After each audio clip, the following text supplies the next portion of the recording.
Friends, welcome to AKP kitchen. இன்னைக்கு நம்ம கிச்சனில் என்ன பார்க்க போறோம்னா, அதாவது வந்து இன்னைக்கு கொஞ்சம் வெளியில் போக வேண்டிய வேலை இருந்துச்சா, முடிச்சுட்டு வீட்டுக்கு வந்தோடனே பார்த்தா கொஞ்சம் நமக்கு குழம்பு கம்மியாக இருக்குன்னு வச்சுக்கோங்க. உடனே ரசம் வைப்போம் பார்த்தீங்களா. நான் வந்து ரசம் கிட்டத்தட்ட ஒரு 5 மினிட்ஸ் கூட ஆகாது, அவ்வளோ ஈஸியாக நான் வைப்பேன். ஸோ நீங்கள் வந்து என்ன நான் பண்ணுற மாதிரியே நீங்களும் செய்யுங்களேன், ரொம்பவே சூப்பராக இருக்கும். ரசம் எல்லாருக்கும் வைக்க தெரியும், எல்லாரும் வைப்போம் தான். பட் எல்லாருடைய மாடலும் கொஞ்சம் கொஞ்சம் டிஃப்ரெண்ட்டாக இருக்கும். பட் நான் செய்கிறது பார்த்தீங்கன்னா, அப்படி கையை இப்படி சொடக்கு போடுறதுக்குள்ள நான் செஞ்சு முடிச்சிடுவேன். அந்த அளவுக்கு ஃபாஸ்ட்டாக செய்வேன். இந்த ரசம் நீங்களும் வந்து அதாவது ஒரு பிகினராக இருந்தால் கூட சரி, நியூலி மேரிடாக இருந்தாலும் சரி, உங்களுக்கு இது ரொம்பவே யூஸ்ஃபுல்லாக இருக்கும். இதுக்கு நீங்கள் என்ன பண்ணணும்னா, முதல்ல அங்கே பாருங்களா, கொஞ்சோண்டு புளியை மட்டும் நான் ஊற வச்சு வச்சுருக்கேன், அவ்வளோதான். இந்த புளியை மட்டும் நீங்கள் லைட்டாக, அதாவது நீங்கள் மற்ற பொருள் எடுக்கிறதுக்கு முன்னால் புளியை மட்டும் ஊற வச்சுருங்க. ஊற வச்சிட்டிங்கன்னா உங்களுக்கு வந்து ரசம் வந்து ரெடி ஆயிரும். என்னென்னலாம் நான் போடுறேன்னு பார்த்துக்கோங்க. ஒரு மிக்ஸி ஜார் எடுங்க. நம்ம எங்கே வேலையிலேருந்து எப்படி வந்தாலும் ஓகே தான், ஒரு செகண்டில் நம்ம செய்யக்கூடியது தானே. ஓகே, நான் வந்து ஒரு 3/4 ஸ்பூன் தான் போட்டிருக்கேன். நான் வந்து கொஞ்சமாக தான் வைக்க போகிறேன். உங்களுக்கு மிளகு வந்து கொஞ்சம் கட் பண்ண தேவையான அளவுக்கு போட்டுக்கோங்க. மிளகு கூட வந்து ஒரே ஒரு பச்சை மிளகாய் நான் சேர்த்துக்குவேன். எப்போவுமே நான் வந்து கட்டாயமாக ஒரு பச்சை மிளகா போடுவேன். ஓகேங்களா. ஒரு சிலர் நீங்கள் பச்சை மிளகா வேண்டாம்னா விட்டுருங்க. ஆனால் நான் என் மெத்தடில் உங்களுக்கு சொல்லித்தரேன். அதே மாதிரி இந்த பாருங்களேன், இந்த அளவுக்கு இது வந்து 1/4 ஸ்பூனா 1/2 ஸ்பூனா நீங்கள் பார்த்துக்கோங்க. இந்த அளவுக்கு ஜீரகம் போட்டுக்கோங்க. மிளகு, ஜீரகம். அடுத்தது பார்த்தீங்கன்னா இந்த பாருங்கள் பூண்டு. பூண்டு வந்து நீங்கள் தோலோடையே போட்டுக்கலாம். இது வந்து நாட்டு பூண்டு. அப்படி தோலோடையே நீங்கள் போடுங்க, அது வந்து நல்லா தான் இருக்கும், சூப்பராக இருக்கும். இதுக்கு தோலெல்லாம் எடுக்கணும் அப்படி கிடையாது. சும்மா அந்த மேலே இருக்க தோலை மட்டும் லைட்டாக எடுத்துட்டு, ரொம்ப ஈஸியாக இருக்கும் இந்த ரசம் வந்து. அவ்வளோதான், போட்டுருக்க மிளகு பார்த்துக்கிட்டிங்களா. இப்போ மிக்சியை வந்து ஒரே ஒரு அடி அடிச்சு எடுத்துகிட்டு வந்துடலாம். ஃபஸ்ட்டில் வந்து ஒரே ஒரு அடி அடிச்சு எடுத்துகிட்டு வந்துடுறேன். இப்போ பார்த்தீங்கன்னா இந்த பாருங்களேன், மிளகு, ஜீரகம், பூண்டு, பச்சை மிளகா போட்டு அடிச்சுட்டு நான் ஒரே ஒரு தக்காளி எடுத்துக்குவேன். நான் ரொம்பலாம் தக்காளி சேர்க்கவே மாட்டேன். எப்போவுமே தக்காளி வந்து எங்கள் வீட்டில் கொஞ்சம் கம்மியாக தான் சேர்ப்போம். அதேமாதிரி அந்த தக்காளியை மட்டும் இந்த மாதிரி போட்டுக்கோங்க. அடித்ததுக்கப்புறமா மிக்சிலேயே நீங்கள் போட்டிங்கன்னு வச்சுக்கோங்க, நம்ம கை வச்சு பசையிற வேலை கூட கிடையாது. கூடவே நான் வந்து பாருங்களேன், கழுவி வச்சுருக்கிறேன் கொத்தமல்லி வந்து நல்லா கழுவி வச்சுருக்கேன், அதையும் நீங்கள் ஆட் பண்ணிக்கோங்க. அதை இந்த மாதிரி இதை வந்து ரொம்ப நேரம் போட்டு அடிக்க வேண்டாம், இது மேலே போடுறதுக்கு வச்சுக்கலாம்.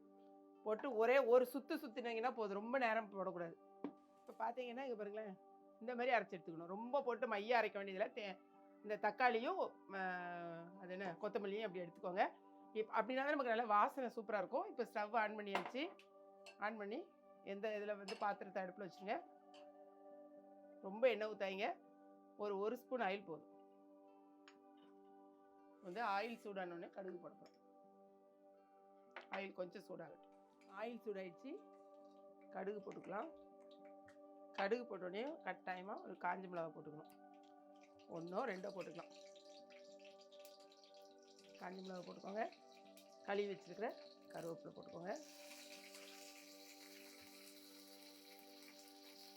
அந்த கருவேப்பிலை நிறைய போட்டுக்கோங்க, அப்போ தான் வாசனையாக இருக்கும்.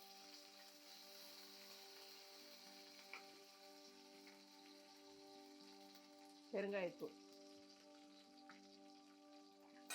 அவ்வளோதான். அளவு பார்த்துக்கிட்டிங்களா, கொஞ்சமாக கட்டாயம் போடணும். இதை ஒரு வதக்கி விட்டுட்டு, இப்போ நம்ம மிக்சியில் அடித்து வச்சுருக்கோம் பார்த்தீங்களா, இதை அப்படியே இதில் போடுங்க. அவ்வளோதான்.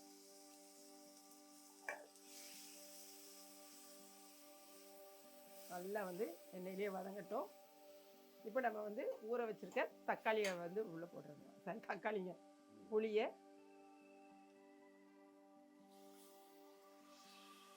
புளி தண்ணி ஊற்றிட்டு திரும்ப 2-3 தடவை நல்லா வந்து ஃபுல்லாக சக்கையாகிற வரைக்கும் நல்லா எடுத்துக்கோங்க.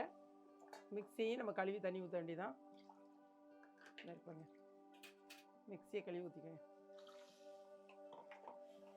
எவ்வளோ ஈஸியாக வச்சு முடிச்சாச்சு பாருங்கள் ரசம். அவ்வளோதான். இதுக்கு எவ்வளோ நேரம் ரெடி ஆகிருக்கும், ஒரு 5 மினிட்ஸ் ஆகிருக்குமா.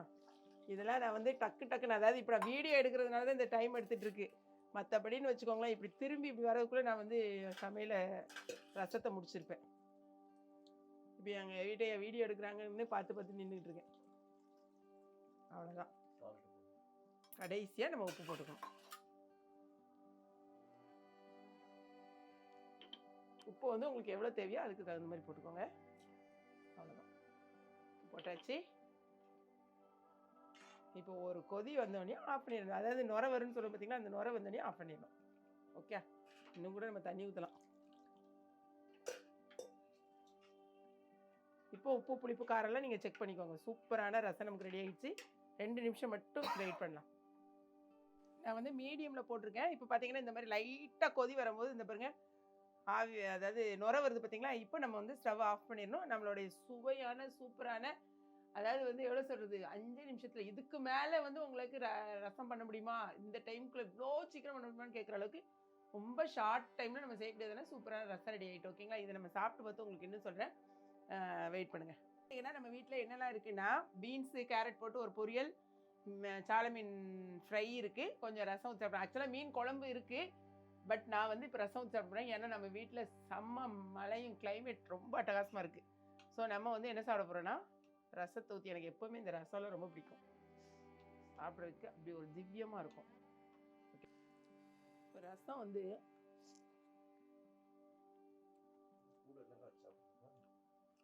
அருமை. ஆஹா ஆஹா,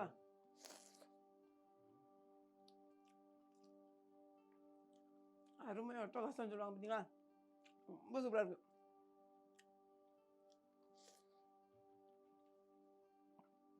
இந்த பொரியலே எனக்கு தேவை கிடையாது, இந்த மீனும் இந்த ரசமே போதும் எனக்கு.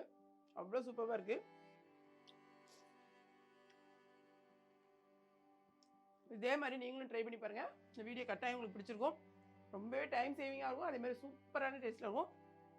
வீடியோ பிடிச்சிருந்துச்சுன்னா லைக் பண்ணுங்கள். மறக்காமல் கிளாட் ஃபேஷனையும் ஏகே பிக்தினையும் சப்ஸ்கிரைப் பண்ணுங்கள். தேங்க்ஸ் ஃபார் வாட்சிங்.